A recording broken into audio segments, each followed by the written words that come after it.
Welcome back to our YouTube channel. അപ്പോൾ ഞാനിന്ന് വന്നിട്ടുള്ളത് ഒരു സാരി ഡ്രാപ്പിംഗ് വിത്ത് മേക്കപ്പാണ്. അതായത് എൻ്റേതായ രീതിയിൽ ഞാൻ സത്യം പറഞ്ഞു കഴിഞ്ഞാൽ എനിക്ക് സാരി എന്ന് പറഞ്ഞാൽ സംഭവം ഉടുക്കാൻ അറിയില്ല. കല്യാണത്തിനും സൽക്കാരത്തിനും അല്ലാണ്ട് ഞാൻ വേറെ രീതിയിൽ ഒരിക്കലും സാരി ഉടുത്തിട്ടില്ല. സോ ഞാൻ വിചാരിച്ചു എന്നാൽ പിന്നെ ജസ്റ്റ് ഒന്ന് ഉടുത്തു നോക്കാം. ഞാൻ പഠിച്ചിട്ടാണ് കേട്ടോ ഉടുക്കുന്നത്. ഈ സത്യം പറഞ്ഞാൽ ഈ ഞൊറിയൊക്കെ ഉടുക്കുന്ന കാണുമ്പം തന്നെ ഞാൻ വിചാരിച്ചു ഇത്ര സിമ്പിളായിരിക്കും. ഒരിക്കലും സിമ്പിളല്ല, കൈ കടയുന്ന പരിപാടിയാണ്. പിന്നെ ഈ സാരി കുറച്ചൊരു ഒതുങ്ങുന്ന ടൈപ്പായിക്കൊണ്ട് ഞാൻ രക്ഷപ്പെട്ടു. അല്ലെങ്കിൽ എന്ത് ചെയ്യാനാ, ആരും ഇല്ലാത്ത സമയം സാധാരണ എനിക്ക് റീൽസൊക്കെ ചെയ്യാൻ അല്ലെങ്കിൽ ഷോർട്സൊക്കെ ചെയ്യാൻ വേണ്ടിയിട്ട് സാരി പിന്നെ എടുത്തെടുത്ത അമ്മയാണ്. പക്ഷേ ഇന്ന് അമ്മയൊന്നും ഇല്ല. ഞാൻ വിചാരിച്ചു എന്തായാലും എപ്പോഴും ഒരേ ടൈപ്പ് ഓഫ് വീഡിയോ ഇടുമ്പോൾ ആൾക്കാർക്ക് ബോറടിക്കുമല്ലോ. സ്വതവേ എന്തെങ്കിലും ഒരു വ്യത്യസ്തത കൊണ്ടുവരണം എന്ന് വെച്ചിട്ടാണ് ഞാൻ സാരി ഉടുക്കാൻ തയ്യാറായത്. പഠിച്ചോനെ, എൻ്റെ മുഖം കണ്ടാൽ നിങ്ങൾക്ക് തിരിയും. സത്യം പറഞ്ഞാൽ എനിക്ക് മടുത്തു.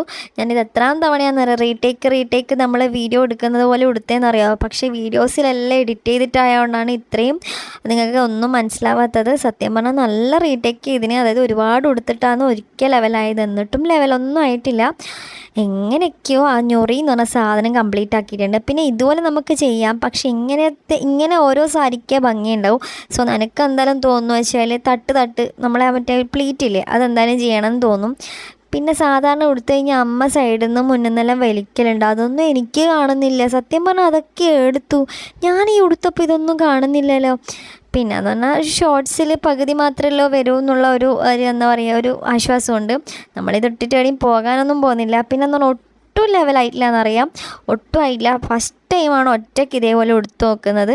അപ്പോൾ നമുക്ക് എന്തായാലും പഠിക്കാത്ത കാര്യം ഫസ്റ്റ് നമ്മൾ എന്ത് ചെയ്യുമ്പോൾ അതിനൊരു ഇംപെർഫെക്ഷൻസ് ഉണ്ടാവും അല്ലേ. അതുപോലെ തന്നെ എനിക്കും പെർഫെക്റ്റ് ഒന്നും ആയിട്ടില്ല. അപ്പോൾ എൻ്റേതായ രീതിയിൽ എനിക്കൊരു ജസ്റ്റ് ഒരു ഒപ്പിക്കൽ പോലെ ആയിട്ടുണ്ട് തട്ടൊക്കെ. എന്നാലും ആയിട്ടില്ല. അത് നിങ്ങൾക്ക് കണ്ടാൽ തിരിയും. സാരി ഒരിക്കലും കംപ്ലീറ്റ് അല്ല, ഒരു പെർഫെക്റ്റും ആയിട്ടില്ല. എനിക്ക് എൻ്റെ ചാനലിൽ എനിക്ക് സാരി കൊടുത്തിരുന്നതെല്ലാം പുറമേ നിന്ന് ഏതെങ്കിലും ഒരു ഏച്ചി അല്ലെ അമ്മ അങ്ങനെ ആയിരിക്കും. ആദ്യമായിട്ടാണ് ഞാൻ ഉടുത്തത്. എനിവേ സാരി നല്ല രീതിയിൽ ഉടുക്കാൻ അറിയുന്നവർക്ക് മനസ്സിലാവും ഇത് സാരി ഉടുക്കുന്ന ഒരു രീതിയിലും ഒരു പെർഫെക്റ്റും ആയിട്ടില്ല എന്ന്.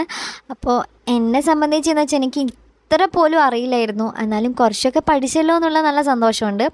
അപ്പോൾ സാരി ഏകദേശം ഒപ്പിച്ചെടുത്തു. കാരണം നമുക്ക് എവിടെയും പോകാനില്ല, നമുക്ക് ഷൂട്ടൊന്നും ഇല്ല. ജസ്റ്റ് നമുക്കൊരു 2-3 ഷോർട്സ് എടുക്കണം. അപ്പോൾ അതിൻ്റെതായ ഒരു മേക്ക് ഓവർ ചെയ്യാൻ വേണ്ടിയിട്ടാണ്. ഇനി നമുക്ക് ഫേസിലേക്ക് കടന്നാലോ. ഞാൻ സ്കിൻ കെയർ ഒക്കെ ആദ്യമൊക്കെ ചെയ്തിട്ടുണ്ട് കേട്ടോ. അതായത് മോയ്സ്ചറൈസറും ടോണറും അല്ലെങ്കിൽ സൺസ്ക്രീനും ഒക്കെ ഞാൻ ആക്കിയിട്ടുണ്ട്. അപ്പോൾ അതിന് ശേഷമാണ് ഫൗണ്ടേഷൻ ഇടുന്നത്. ഡയറക്റ്റ് ഫൗണ്ടേഷൻ മുഖത്ത് ഇടുന്നില്ലേ, ഫേസിലിടാൻ പാടില്ല. അതെല്ലാവർക്കും അറിയുന്ന കാര്യമാണെന്ന് ഞാൻ വിചാരിക്കുന്നു. അപ്പോൾ ഫൗണ്ടേഷൻ എന്ന് പറഞ്ഞാൽ അവനവൻ്റെ സ്കിൻ ടൈപ്പിനനുസരിച്ചിട്ടുള്ള ഫൗണ്ടേഷൻ ചൂസ് ചെയ്യുന്നതായിരിക്കും ഏറ്റവും ബെറ്റർ. ഇതെന്ന് പറഞ്ഞാൽ എനിക്ക് ജസ്റ്റ് ഹബ്സിൻ്റെ കിറ്റെന്ന് ഞാൻ വാങ്ങിച്ചപ്പോൾ കിട്ടിയതാണ്. അപ്പോൾ എനിക്ക് തോന്നുന്നു കുറച്ച് ലോങ് ലാസ്റ്റിംഗ് ഉണ്ട്. അതായത് എൻ്റെ സ്കിന്നിന് സൂട്ടാണോ ചോദിച്ചാൽ വലിയ പെർഫെക്ഷനൊന്നുമില്ല, എന്നാലും ഒപ്പിക്കാം. അപ്പോൾ ആ രീതിയിലുള്ള ഒരു ഫൗണ്ടേഷനാണ് കയ്യിലുള്ളത്. ഇപ്പോൾ പല രീതിയിലുള്ള ഫൗണ്ടേഷൻ അവൈലബിൾ ആണ്. സ്റ്റിക്ക്, സ്പ്രേ, പല രീതിയിലുണ്ട്. അപ്പോൾ മാർക്കറ്റിൽ പല രീതിയിൽ അവൈലബിൾ ആണ്. അപ്പോൾ നിങ്ങൾക്ക് എന്താണ് ഇഷ്ടം, നിങ്ങളുടെ സ്കിൻ ഏത് ടൈപ്പാണ്, അതിനനുസരിച്ചിട്ട് വേണം ഫൗണ്ടേഷൻ യൂസ് ചെയ്യാൻ. സാരി മേക്കപ്പ് ലുക്കായതുകൊണ്ട് തന്നെ വലിയ ഹെവി മേക്കപ്പൊന്നും ഇതിന് ആവശ്യമില്ല എനിക്ക് തോന്നുന്നു. അതായത് ഒരു നാടൻ സ്റ്റൈലാണല്ലോ. അപ്പോൾ അതിൻ്റെതായ ചെറിയ സിമ്പിളായ രീതിയിലാണ് കേട്ടോ ഞാൻ ഒരുക്കുന്നത്. പിന്നെ ബ്രഷൊക്കെ യൂസ് ചെയ്തിട്ടാണ് ഇപ്പോൾ സ്മഡ്ജ് ചെയ്യുന്നത്. ഞാൻ ആദ്യം എൻ്റെ വീഡിയോസ് ആദ്യമൊക്കെ കണ്ടവർക്ക് നല്ലോണം അറിയാം. ഞാൻ ആകെ കൈ കൊണ്ട് ഒരു BB ക്രീമാണ് അപ്ലൈ ചെയ്യൽ. ഞാൻ ജസ്റ്റ് ഇങ്ങനെ സ്റ്റെപ്പായിട്ടാണ് മുന്നോട്ട് പോയിക്കൊണ്ടിരിക്കുന്നത്. കണ്ടവർക്ക്, അതായത് സ്ഥിരം കാണുന്നവർക്ക് മനസ്സിലാവും കേട്ടോ. അതായത് കൈ കൊണ്ട് ഞാൻ സ്മഡ്ജ് ചെയ്തപ്പോൾ കുറച്ച് പെർഫെക്റ്റ് അല്ലാത്ത രീതിയിൽ തോന്നി. അപ്പോൾ ബ്രഷ് യൂസ് ചെയ്യുമ്പോൾ നല്ല രീതിയിൽ പെർഫെക്ഷൻ കിട്ടുന്നുണ്ട്, അതായത് സ്മഡ്ജ് ചെയ്യുമ്പോൾ. അതുകൊണ്ടാണ് ബ്രഷ് യൂസ് ചെയ്തത്. പിന്നെ എന്ന് പറഞ്ഞാൽ ഇതിന് ശേഷം കോമ്പാക്ട് പൗഡറാണ് യൂസ് ചെയ്യുന്നത്. ഇതിൻ്റെ എന്ന് പറഞ്ഞാൽ ഇത് ചെയ്തിട്ട് ഇത് ചെയ്യണം, അതിൻ്റെതായ ഓരോരോ നിയമങ്ങളുണ്ട് ഈ മേക്കപ്പ് സെക്ഷന്. അതായത് ഓരോ സ്റ്റെപ്പായിട്ടുണ്ട്. എൻ്റെ സ്റ്റെപ്പ് എന്ന് പറഞ്ഞാൽ എല്ലാം തിരിച്ചു മറിച്ചും ആയിരിക്കും. കാരണം ഞാൻ എൻ്റെതായ രീതിയിലാണ് ചെയ്യുന്നത്.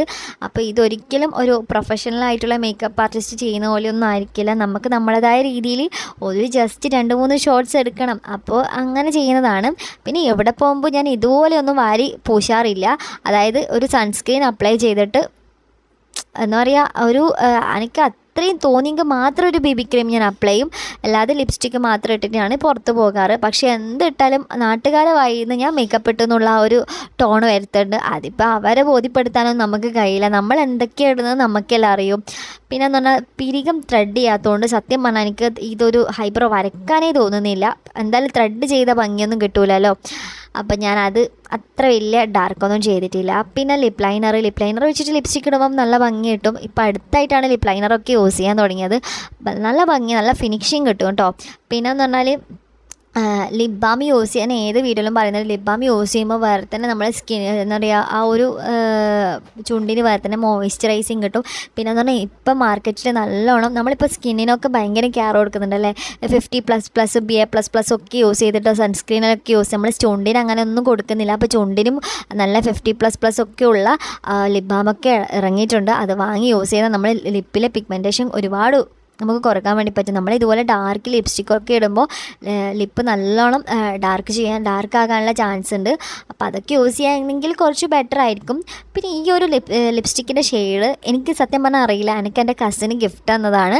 അവൾക്ക് ഏതോ ഒരു ബ്രാൻഡ് യൂസ് ചെയ്തതിന് ശേഷം അവൾക്ക് എന്താ പറയുക ഇതൊക്കെ പിടിക്കുന്നില്ല എന്ന് പറഞ്ഞിട്ട് പുതിയതാണ് കേട്ടോ ആൾ തന്നത്. എനിക്ക് ഭയങ്കര ഇഷ്ടപ്പെട്ടു. പിന്നെ ബ്ലഷ് എന്ന് പറഞ്ഞാൽ ഫസ്റ്റ് ടൈം യൂസ് ചെയ്തപ്പോൾ ഞാൻ വിളിച്ചു എന്തെന്നാ ഒരു കരകാട്ടൻ ലുക്കാണല്ലോ. പിന്നെ ബ്ലഷ് ഞാൻ യൂസ് ചെയ്ത് വന്നപ്പോൾ നല്ലൊരു എന്താ പറയുക നല്ലൊരു ഗ്ലോയിങ് എഫക്റ്റ് കിട്ടി കേട്ടോ. അതുകൊണ്ടാണ് ഈ ബ്ലഷ് ഇപ്പം ഞാൻ ഒഴിവാക്കാറില്ല. എവിടെയെങ്കിലും പ്രോഗ്രാമിനൊക്കെ പോകുമ്പോൾ നല്ല രീതിയിൽ അല്ലെങ്കിൽ ഞാൻ ഷോർട്ട്സ് ചെയ്യുമ്പോൾ ഒക്കെ ബ്ലഷ് യൂസ് ചെയ്യാനുണ്ട് നല്ലൊരു ലുക്ക് കിട്ടും. ആ ബ്ലഷ് യൂസ് ചെയ്യുമ്പോൾ എന്തായാലും നിങ്ങൾക്ക് മനസ്സിലാവും. പക്ഷേ ഈ ഒരു ബ്ലഷിന് വലിയ പിഗ്മെൻറ്റേഷനൊന്നും ഇല്ല. ഒരു സാധാരണ ഞാൻ യൂസ് ചെയ്യുന്നതൊക്കെ സാധാരണയാണ്. അപ്പോൾ നമ്മളൊരു സാധാരണക്കാർക്ക് പറ്റിയത് മാത്രം കേട്ടോ. പിന്നെ മസ്കാര ഞാൻ അന്നേ വാങ്ങിച്ച കൊളോസലാണ്. അതായത് നല്ല രീതിയിൽ കണ്ണ് വിടർന്ന് ചത്ത പോലെ കിടക്കുകയില്ല. പിന്നെ അടിപൊളി മസ്കാരയാണ് കേട്ടോ. എനിക്ക് ഭയങ്കര ഇഷ്ടപ്പെട്ടു. ഞാൻ എന്താ പറയുക ഞാൻ യൂസ് ചെയ്യുന്നതൊക്കെ ഞാൻ ഫസ്റ്റ് ടൈം യൂസ് ചെയ്യുന്നതാണ്. കുറച്ചായി വാങ്ങിയിട്ട് അതിൽ ഫസ്റ്റ് ടൈമായി യൂസ് ചെയ്യുന്നത്. മസ്കാരയൊന്നും ഇത്ര രീതിയിലൊന്നും ഡാർക്കൊന്നും ചെയ്യാറേ ഇല്ല. പിന്നെ കുറച്ചായിട്ട് എനിക്ക് ഭയങ്കര മേക്കപ്പ് ചെയ്യാനുള്ള ഒരു ഇൻട്രസ്റ്റിംഗ് കൂടി. കാരണം എന്ന് വെച്ചാൽ യൂട്യൂബിൽ എല്ലാ വീഡിയോസിലും ഓരോ ആൾ നല്ല രീതിയിൽ മേക്കപ്പ് ചെയ്തൊക്കെ കാണുമ്പോൾ ജസ്റ്റ് ഒരു കൊതി. അപ്പോൾ അതിന് വേണ്ടി അത് കണ്ട് ഞാൻ വാങ്ങിക്കാൻ തുടങ്ങിയതാണ് കേട്ടോ. പക്ഷെ നല്ല റിവ്യൂസൊക്കെ ഉള്ള പ്രൊഡക്റ്റ് മാത്രമേ വാങ്ങാറുള്ളൂ. അത്രയ്ക്കും താണ രീതിയിലുള്ള ലോക്കലൊന്നും യൂസ് ചെയ്യില്ല. കാരണം ഭയങ്കര ഫേസ് എന്ന് പറഞ്ഞത് ഭയങ്കര സെൻസിറ്റീവ് ഭാഗമാണല്ലോ. അപ്പോൾ നമ്മൾ അത്രയും ലോക്കലൊന്നും യൂസ് ചെയ്യാൻ പാടില്ല. നല്ല രീതിയിലുള്ള കുറച്ച് ബ്രാൻഡായിട്ടുള്ള കുറച്ച് കോസ്റ്റ് ആയിട്ടുള്ള ഐറ്റംസ് തന്നെ യൂസ് ചെയ്യാൻ ശ്രമിക്കണം. പിന്നെ ഏകദേശം ഒക്കെ മേക്കപ്പ് സെക്ഷൻ ആ ഒരു കലാപരിപാടിയൊക്കെ കഴിഞ്ഞു. ഇനി അതൊക്കെ കഴിഞ്ഞിട്ട് പൊട്ടൊക്കെ വെക്കുമ്പോൾ മനസ്സിലായത് ഐ ഷാഡോ പാലറ്റിൽ നിന്ന് ഞാനത് യൂസ് ചെയ്യാൻ വിട്ടുപോയതാട്ടോ ഗൈസ്. സാധാരണ ഞാനത് യൂസ് ചെയ്യലില്ല, അതുകൊണ്ടാണ് വിട്ടു പോകുന്നത്. കാരണം ഇതൊന്നും ഇപ്പോൾ ഒന്നല്ല ഈ ചെയ്യേണ്ട സ്റ്റെപ്പ്. ഞാൻ സാധാരണ ഈ കണ്ണിൻ്റെ മുകളിലൊന്നും എനിക്ക് വാരി വലിച്ചിരുന്നത് ഇഷ്ടമില്ല ഗൈസ്. ഭയങ്കര സിമ്പിളായിട്ട് നടക്കുന്നതാണ് ഇഷ്ടം. പിന്നെ ഈ ഷോർട്സിന് വേണ്ടിയിട്ട് കുറച്ച് നമ്മൾ ഒരുങ്ങണ്ടേ. എന്തായാലും ഒരു ഷൂട്ടൊക്കെ ആകുമ്പോൾ എന്തായാലും ഒരുങ്ങണമല്ലോ, അതിന് വേണ്ടി ചെയ്തതാണ്. പിന്നെ എന്നെക്കൊണ്ട് കഴിയുന്ന പരമാവധി ഞാൻ ഉടുത്തു. എന്നിട്ട് ഒരു ലെവലും ആയിട്ടില്ലല്ലോ പഠിച്ചോനേന്ന് വെച്ചിട്ട് ഞാൻ ആ പിന്നൊക്കെ ആദ്യം ഇട്ടു. ഈ സാരി ഉടുക്കുന്നവരെ സമ്മതിക്കണം ഗൈസ്, എനിക്ക് ആവുന്നേ ഇല്ല. കാരണം നമ്മൾ ഇങ്ങനത്തെ ഒന്നും യൂസ് ചെയ്യുന്നില്ലല്ലോ. നമ്മളിങ്ങനെ എന്താ പറയുക വാവിനും വെള്ളിയാഴ്ചക്ക് മാത്രം ഇതുപോലെ ഉടുത്തു കഴിഞ്ഞാൽ അങ്ങനെ തന്നെയാണ് ഉണ്ടാകുക. അപ്പോൾ ഇങ്ങനെയാണ് പഠിക്കേണ്ടത്. പക്ഷേ ഈ ഒരു സാരി എന്ന് പറയുന്നത് അമ്മേൻ്റെ സാരിയാണ്, എൻ്റെ സാരിയല്ല. ഒന്നാമതാണ് ബ്ലൗസൊന്നും വലിയ കറക്റ്റൊന്നുമല്ല, എല്ലാം ഒപ്പിച്ചതാണ്. നമുക്ക് ഷോർട്ട്സ് എടുക്കണം എന്നുള്ള ഒരു ലക്ഷ്യം മാത്രമേ ഉള്ളൂ. പിന്നെ ഹെയർ ഞാൻ കട്ട് ചെയ്തിട്ടുണ്ട്, നിങ്ങൾക്ക് മനസ്സിലായി. കാരണം ഭയങ്കരമായിട്ട് പൊഴിഞ്ഞു ഇല്ലാണ്ടായി. ഞാൻ വെച്ചാൽ ഇനി കട്ട് ചെയ്തിട്ട് കുറച്ച് നോക്കാമെന്ന് വെച്ച് കട്ട് ചെയ്തു. പിന്നെന്ന് പറഞ്ഞാൽ ആ ഒരു ബോക്സ് ഉണ്ടോ അല്ലെ, ആ പാട്ട കണ്ടോ നിങ്ങൾ, അതിൽ തേച്ചു എൻ്റെ കമ്മലാണ്. അതായത് ഞാൻ പറഞ്ഞില്ലേ ഓരോ ഉത്സവപ്പറമ്പിന് പോകുമ്പോൾ ഒരു 5 വെച്ചിട്ട് വാങ്ങും. അങ്ങനെ ഒരുപാടുണ്ട്. അപ്പോൾ പരതിയ സാധനം കിട്ടുന്നില്ല. ഞാൻ എന്നിട്ട് ക്യാമറ കട്ട് ചെയ്തതാണ്. ഒരുപാട് പരതിയിട്ടാണ് ഈ കമ്മൽ കിട്ടിയത്. സാധാരണ ഞാൻ ഗോൾഡാണ് ഇടല്. ഗോൾഡൊന്നും ഇടാനുള്ള സമയമില്ല. കാരണം മോൻ അപ്പറാക്കിയിട്ടാണ് വന്നത്. അതിനുള്ളിൽ വേഗം നമുക്ക് വീഡിയോസ് എടുത്ത് കഴിയണം.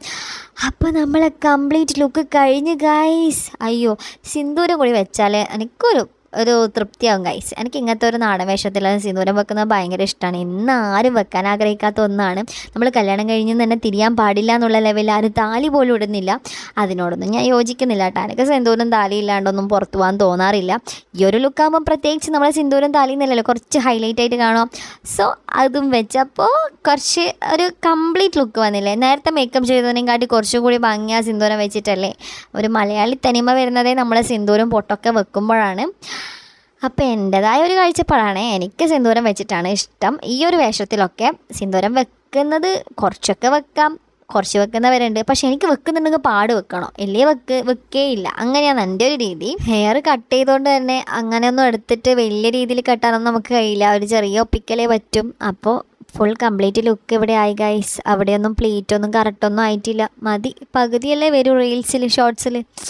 ഒപ്പിക്കാം, എനിക്കും എന്നെ കൊണ്ട് ഇത്രേ പറ്റും. എന്നാൽ ഇത്രയ്ക്ക് ആയില്ലേ, ഞാൻ ശ്രമിച്ചില്ലേ. നമുക്ക് കഴിയില്ല എന്ന് വെച്ചിട്ട് നമ്മൾ ഒരിക്കലും ബാക്കോട്ട് പോകാൻ പാടില്ല. എന്ത് കാര്യമായാലും നമുക്ക് കഴിയും, അല്ലെങ്കിൽ നമ്മളെ കൊണ്ടാവും എന്ന് വെച്ചിട്ട് ചെറിയ രീതിയിലെങ്കിലും അത് ശ്രമിച്ചാൽ നമുക്ക് ആവും. ഇതിപ്പോൾ നോക്കറാ, ഞാൻ ഒറ്റ കൊടുത്തതാ, എനിക്ക് അറിയ പോലുമില്ല. സത്യം പറഞ്ഞാൽ എനിക്ക് സാരി ഉടുക്കാൻ അറിയില്ല. ഞാനിതാ ഏകദേശം ഒപ്പിച്ച് കൊടുത്തില്ലേ, ഈ ഒരു രീതിയിലെങ്കിലും ആയില്ലേ. ഇനി പെർഫെക്റ്റ് ചെയ്യാനുള്ള ആ ഒരു പഠിത്തം മാത്രം പഠിച്ചാൽ മതി. പിന്നെ നമുക്ക് സ്വന്തമായിട്ട് കൊടുക്കാൻ വേണ്ടി പറ്റും, ആരെയും ഡിപ്പെൻഡ് ചെയ്യേണ്ട. അപ്പം നമുക്ക് കഴിയുന്നില്ല എന്ന് വിചാരിച്ച കാര്യം ഒരിക്കലും കഴിയുന്നില്ല എന്ന് തന്നെയാണ്. നമ്മൾ ട്രൈ ചെയ്ത് നോക്കുക, ഒരിക്കൽ ശരിയാകും. അതുപോലെ ഞാൻ ശരിയാക്കി. അപ്പോൾ എൻ്റെ കംപ്ലീറ്റ് മേക്കപ്പ് ലുക്കായാലും സാരി ലുക്കായാലും നിങ്ങൾക്ക് ഇഷ്ടപ്പെട്ടിട്ടുണ്ടെങ്കിൽ പ്ലീസ് ഒന്ന് കമൻറ്റ് ചെയ്യുക, ലൈക്ക് ചെയ്യുക, ഷെയർ ചെയ്യുക, സബ്സ്ക്രൈബ് ചെയ്യുക. പിന്നെ ആദ്യമായിട്ട് എൻ്റെ വീഡിയോ ആരെങ്കിലും കാണുന്നുണ്ടെങ്കിൽ പ്ലീസ് ഒന്ന് സബ്സ്ക്രൈബ് ചെയ്തിട്ട് ചാനലൊന്ന് സപ്പോർട്ട് ചെയ്യണേ. അപ്പോൾ ഇത്രയും കാലം എന്നെ സപ്പോർട്ട് ചെയ്തവർക്കെല്ലാം വളരെ വളരെ താങ്ക്സ് ഉണ്ട് കേട്ടോ.